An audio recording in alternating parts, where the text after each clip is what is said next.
I didn't expect the end of the world to begin with a whisper. But that's exactly how it happened. Not with the roar of warships or the crackle of alien weapons. Not with Hollywood explosions or the arrival of a doomsday asteroid. Just a whisper from the darkness. My name is Rian Ward, Orbital Mechanic, 32, the kind of man whose life was so painfully ordinary that even fate seemed bored with me.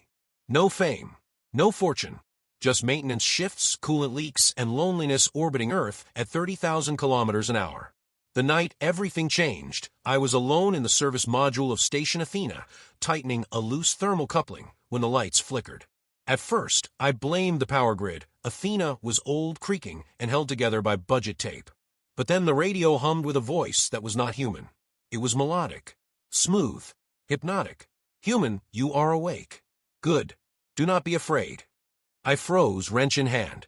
Houston. I whispered. Is this a test signal? The voice continued, ignoring me entirely. Your species has been evaluated. You, Rian Ward, have been chosen.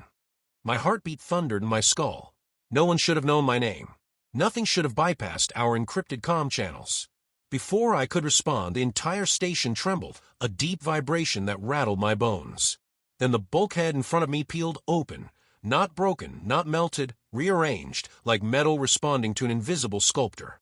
Behind it was a swirling aperture of purple-blue light. A gate, and then she stepped through it.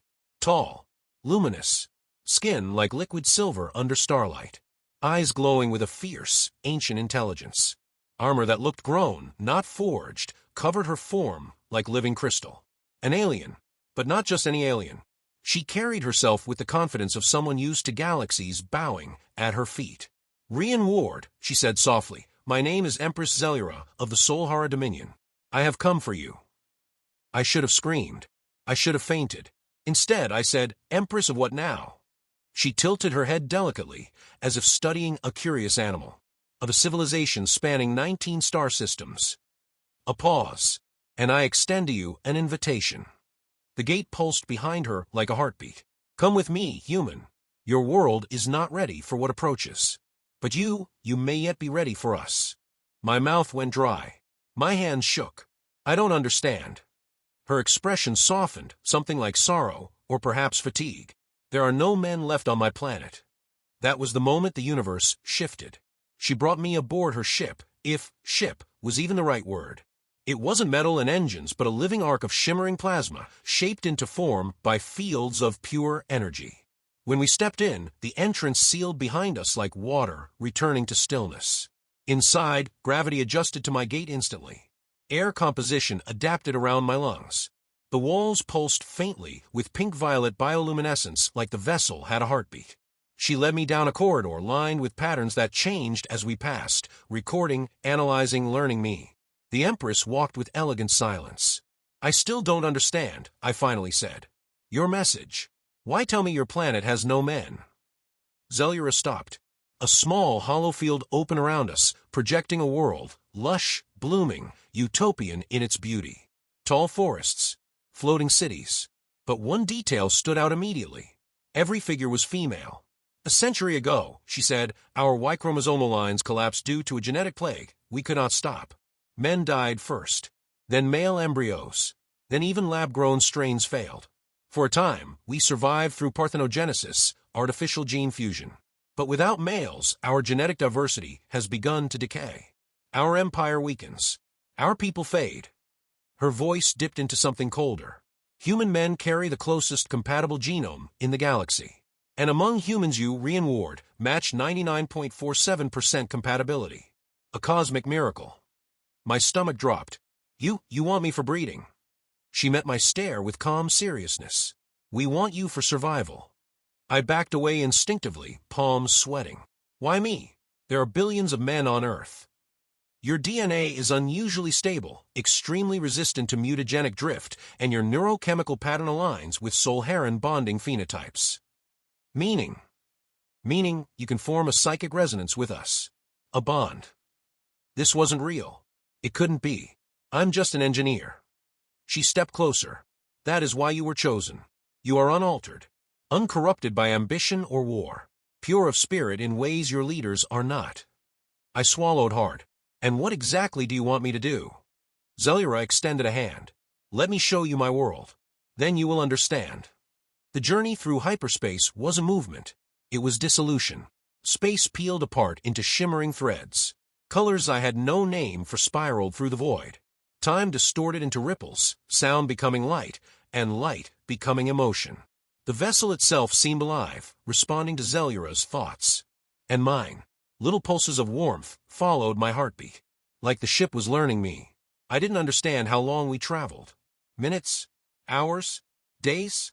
But when reality came back into focus, we floated above a world unlike any I'd imagined. Solharan Prime. A luminous ocean world with emerald continents shaped like blooming petals. Rivers glowed with bioluminescent currents. Towering spires of crystalline architecture rose from misty valleys like natural cathedrals. Everywhere, cities blended with nature. Waterways intertwined with structures. The entire world felt alive. But something was missing. Men. There were none. Droves of Solharan women moved in graceful, organized patterns. Scientists, engineers, warriors, artists. A beautiful civilization, but incomplete. There was a quiet hollowness in the air. A loneliness woven into the wind. Do your people know why I'm here? I asked as we descended. Only my council. For now. And what do they think of this plan? Her jaw tightened. They think I am desperate. They are correct. Solharan architecture was breathtaking. Crystal curves and floating walkways, floral light sources, structures grown through synthesized biology rather than built. Their people moved like dancers, every step elegant, every expression disciplined. As we entered the Imperial Hall, 9 Solharan counselors waited. Tall, regal, eyes glowing in shades of amethyst and sapphire. Their gazes locked onto me instantly. So many eyes. So much scrutiny. I felt exposed, insignificant. The eldest counselor, her skin shimmering blue, stepped forward. So this is the human. The male. The last hope of the Empress's fantasy. Fantasy. I whispered under my breath. Your existence here is dangerous, the counselor declared. The humans are primitive, emotional, violent. Enough. Xelyara's voice sliced through the hall like a blade. He is under my protection, and he is our only chance. Their silent stares said more than any words could. To them, I was a gamble, a risk, an anomaly. They began tests. Not cruel ones, but invasive in ways no human medicine could match. Scanners passed through me like light. Neural readings mapped my entire memory. Genetic strands were analyzed in fractal detail. I felt naked, but Xelyara never left my side. At one point, when emotions overwhelmed me, I whispered, Empress, Xelyara, are you sure I'm what you want? She touched my arm lightly. Her skin was warm, surprisingly warm. I am sure of what my people need. And you are the first glimmer of hope we have had in generations. Hope can be dangerous, I said. She smiled faintly. So can despair. At night, she gave me a suite overlooking the glowing Solharan ocean. I couldn't sleep. My mind replayed everything, her words, her world, her people's extinction. I stepped out onto the balcony, breathing the alien night air. And that's when she joined me again, wearing flowing crystalline robes that shimmered like water. You don't sleep much, I said quietly. Empresses rarely do. She came to stand beside me. The moonlight cast silver arcs on her skin. Why are you showing me all this? I asked. Because I need you to understand before you choose. Choose what? She turned to me, eyes glowing brighter, voice dipping into something vulnerable. Choose whether you will help us continue as a species or let the Solharan people fade into myth. The weight of her words sank into me like gravity. I wasn't just chosen. I was responsible for an entire civilization's survival. I leaned on the railing, gripping it until my knuckles whitened. I don't know if I can carry that. You do not carry it alone. Xelyara, I'm just a man. And my world has not seen one in 100 years. She stepped closer. Your presence alone has already changed us. Do you not feel it? Her hand brushed mine. A jolt shot through me. Not pain, not electricity. Something deeper. A psychic whisper. A resonance. Her eyes widened. The bond, it's beginning. I pulled my hand back, breath shaky. What is that? Our souls recognizing compatibility. Souls? This was going too fast. But before I could respond, the alarm sounded. A deep, echoing pulse across the entire palace. Xelyara's expression darkened instantly. They found us. Who? I demanded. Her gaze sharpened. The Voidborn, the plague that wiped out our men, returns to finish what it began. The sky tore open as black, horned ships emerged, like living nightmares, wings of obsidian metal folding open to release swarms of parasite drones.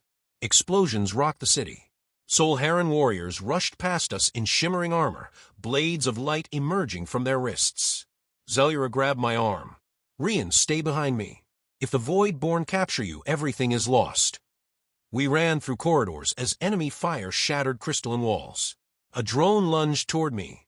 Xelyara struck first, a psychic shockwave blasting it into particles. She fought like a storm given form. Every movement fluid, deadly beautiful. But there were too many. The Council's earlier warnings became painfully real. If I died, their species died with me. A massive blast rocked the palace, hurling us both to the floor. My ears rang. Smoke billowed. Drones closed in from all sides. Xelyara crawled toward me, wounded, blood shimmering like neon silver. Rian, the bond. Her voice faltered. She collapsed. Something inside me snapped. I wasn't a warrior. I was an engineer. But in that moment, none of that mattered. I grabbed her fallen wrist blade and stood in front of her. When a drone lunged, I slashed wildly, missing at first, but catching it on the second swing. It screeched and burst.